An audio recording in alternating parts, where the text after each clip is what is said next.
Hi, I'm Melissa Stevens, and you're joining me here today at the Fab15. Today's show is called Paint Ribbons.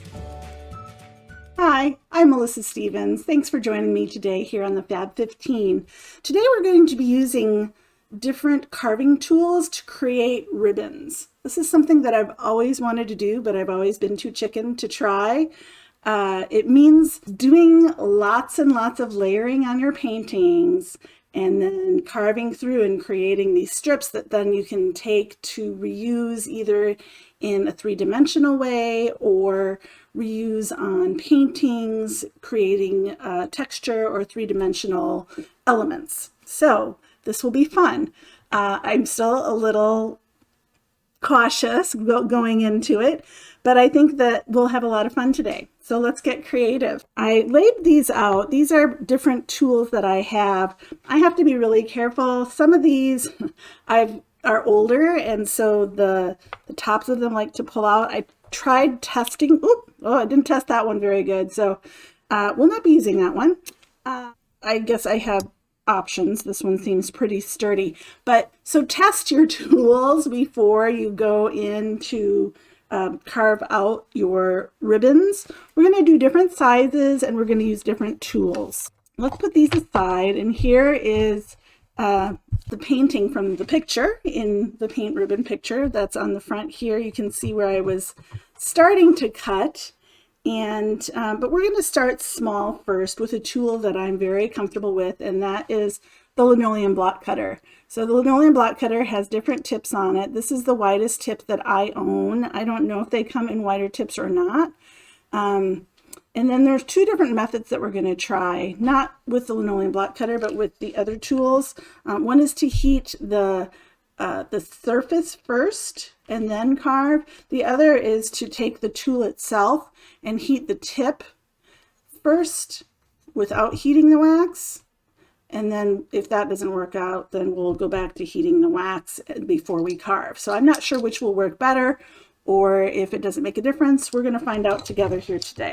So first, let's go ahead and take a look at the Linoleum block cutter. This is going to make really thin strips, and I generally like to heat the substrate first a little bit, not to melt the paint, but just to make it warm. It's a pretty warm day out today, so it's really nice and tacky, and it's got some warmth to it. So I'm going to go ahead and just take my Linoleum block cutter. You want to put in the palm of your hand, wrap your fingers around it, and you always want to push away from you. You never want to cut towards yourself. Even though this tip has been used a lot and it's probably pretty dull, there's some sharpness to it, and I could do some pretty serious damage. So I don't want to do that. I'm going to go ahead and I'm going to put my carving tool in, and I'm going to use my finger to guide it to do a nice straight line, and you're going to see the colors from underneath all those different layers that I've got. Trying hard not to go down to the board. I've got my layer of clear encaustic medium, my 3-layer medium at the bottom, so I know when I'm getting really close, and getting towards the end. There we go. So I've got this really beautiful strip, and while it's still warm, I can kind of form it. I can bend it and curl it. Like I said, today is a warmer day, so I could potentially take this and, fuse it back into a painting, creating great three-dimensionality from itself. That is super cool. I'm excited. I hope you are too. So there's the Linoleum block cutter. And put that right there. I'm going to go ahead and I'm going to stay small, and we're going to go, I have a round tip and a square tip, and I think they're both pretty secure. We're going to go ahead and I think I'll use the small square tip and see what happens. This is going to be similar. Or if I need to heat, I might have to heat again. This feels kind of hard. So I'm going to go ahead and heat my surface again. Again, not to melt the wax, just to warm and tacky. All right, so let's try this. I can dig down a little further. There's that clear encaustic medium telling me that I'm right close to the board. And it looks like I got a thickness. You can see how much paint I have on this board. You want to make sure you've got plenty of layers on there to work with. So this is a much squarer, flatten this out. This seems like a much smoother surface area that I got when I did it with the linoleum block cutter. This one you can actually see almost like little wrinkles in the paint as I moved it along the surface. So perhaps I could smooth it out or bend it back into its blue self or something like that to get rid of some of those textures. Or maybe I could use a smaller heating tool and kind of lightly fuse those out, or a heat gun or something like that. So there's our, we'll leave these all out as we go. So there's the linoleum block cutter, and then there is the square tool. I'm going to go ahead, there's a lot of paint on here that's trapped on there. I'm going to go ahead and lay it on my hot plate and warm the tool first and see if I can get a cleaner cut doing it that way. In the meantime, let's go a little bit bigger and let's try a different, well, we'll stick with the square shape. So I'm going to go ahead and heat my paint again.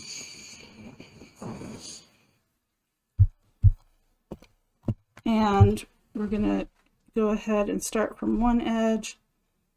Maybe it's the angle. Oh, kind of jibber jabbery there. I got a little crazy in my, so trying to do it smooth, I think, is helpful. All right, so there is, come on, try and coax it out of there without damaging the ribbon. So there's the opposite side. That's pretty cool back there. I like that a lot.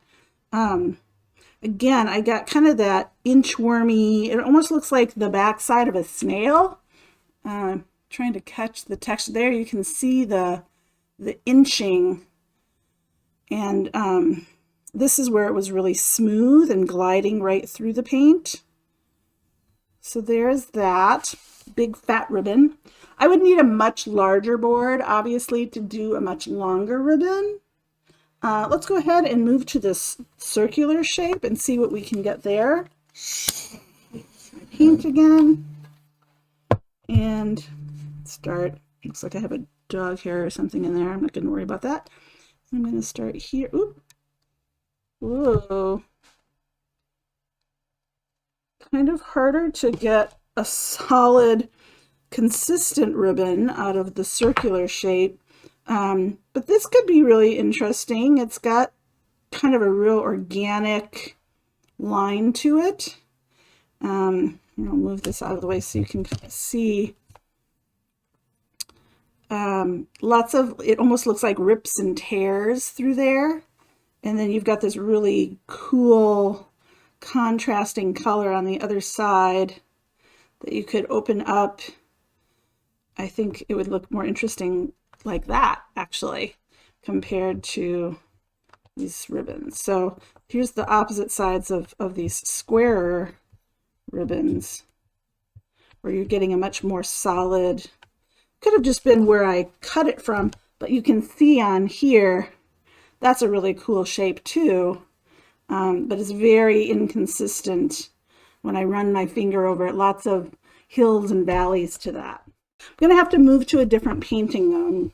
I'm lost some space. Here's another blue one. I have no clue what colors are underneath, but I do know that there are some metallics under there. So we'll see what that ends up looking like. So I've got this one. It's nice and hot. I'm just going to clean it, and I'm going to go right into, oh wow, look at it. It's just melting that paint right off the surface. Well, that feels a lot smoother than heating the paint. There's still a lot of drag. Look at that cute little curly Q. Oh my gosh, I'm in love. Love this. I'm not even going to bend it any other direction. That was like butter. It just smoothly ran across there and it gave me this beautiful curly Q shape. I didn't even have to bend it into this shape. That was really exciting. And it almost has this, I mean, encaustic has that great luminosity to it, but if I put this one up in the light, that's really cool looking. So I'm going to hold it up to this camera so you can maybe see some of that kind of glowiness. Super cool. So I liked that. All right, so I think heating the tool is pretty key. The minute I set it down, it started sinking into the substrate before I even added any pressure whatsoever. Let's go ahead and use the square cutter.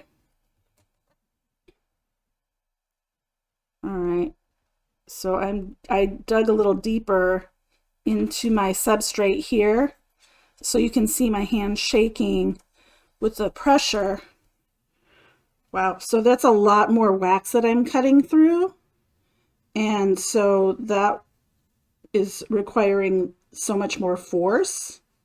But you can see how thick that is, how many layers that is of paint.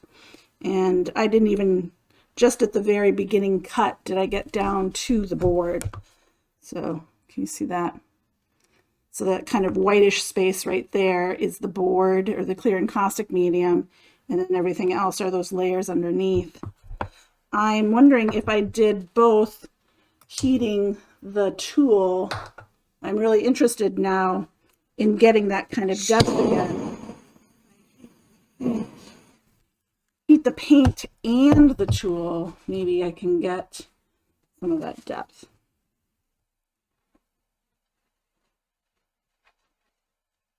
There we go. That is pretty cool. Wow. Again, look at that. Woo! That's a lot of paint. So that is pretty cool. I think that worked really slick. I still got kind of some of those funky wrinkles in there, but the other side is really smooth. And it gives me all those layers underneath. So if I were a planning person, which I kind of am, I could figure out what kind of colors I've got going on throughout. This, I would have to practice this to make sure that I was getting in on the layer that I wanted to hit last. So I guess it's just kind of more of a practice thing. But I really, really dig this. And I just love that you can see the layers. And when you bank it up against even something with texture like that, but maybe something that's smooth, and you get these really beautiful forms. Where's that curly Q? You get those great forms in there. And gosh, super cool. So I could even, and it's still really pliable, probably just to a point. I could probably keep it warm with my hands. Like I said, it is a warm day today, so I've got a little bit more elasticity going on in the paint in my hands because my hands are warm. But on a cold day, I'd have to be really careful and probably do a little bit more heating with the butane or the propane torch, or like I said, the heat gun. So I'm going to try just wrapping this around my fingers. So there, I'm getting that kind of curly Q action again, and it's staying put. That's so fun. I was not super happy. That one's going in the scrap pile. This is really pretty just the way that it is. I really just kind of like the organic form of that. And this was my first one with the linoleum block cutter. So still really cool, and I can still do whatever I want to it. But I like kind of just the line formation that it made. Again, you've got that great thickness of the paint going on. So that was super fun. I don't know why I was so scared to do it. Maybe it was because you have to destroy one of your paintings. But I guess I just am chicken. So that was really fun. I hope you enjoyed it, and I hope that you will try out some of this ribbon making yourself. And if you get good results, send me a picture. I'd love to see what you're doing. Thanks so much and have a great day. Don't forget to hit the bell button for a reminder for my shows. And if you have a chance, check me out either on Instagram, Facebook, or Twitter, or my website at www.mascreations.com. Thanks a lot. Have a great day. Bye.